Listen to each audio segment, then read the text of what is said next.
Chapter 4 from the Jesus Storybook Bible. You see, sin had come into God's perfect world, and it would never leave. God's children would always be running away from him and hiding in the dark.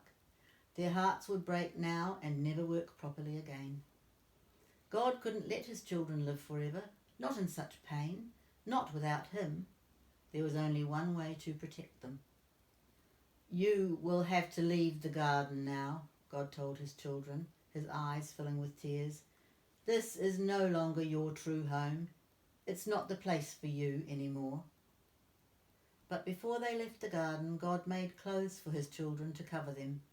He gently clothed them, and then he sent them away on a long, long journey, out of the garden, out of their home.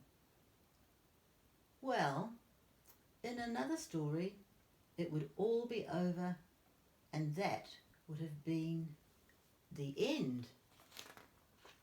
But not in this story. God loved his children too much to let the story end there. Even though he knew he would suffer, God had a plan, a magnificent dream. One day he would get his children back. One day he would make the world their perfect home again. And one day he would wipe away every tear from their eyes. You see, no matter what, in spite of everything, God would love his children with a never stopping, never giving up, unbreaking, always and forever love.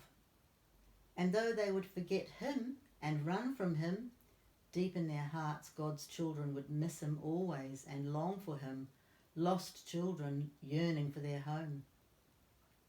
Before they left the garden, God whispered a promise to Adam and Eve.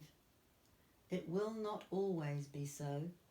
I will come to rescue you. And when I do, I'm going to do battle against the snake. I'll get rid of the sin and the dark and the sadness you let in here. I'm coming back for you. And he would. One day, God himself would come.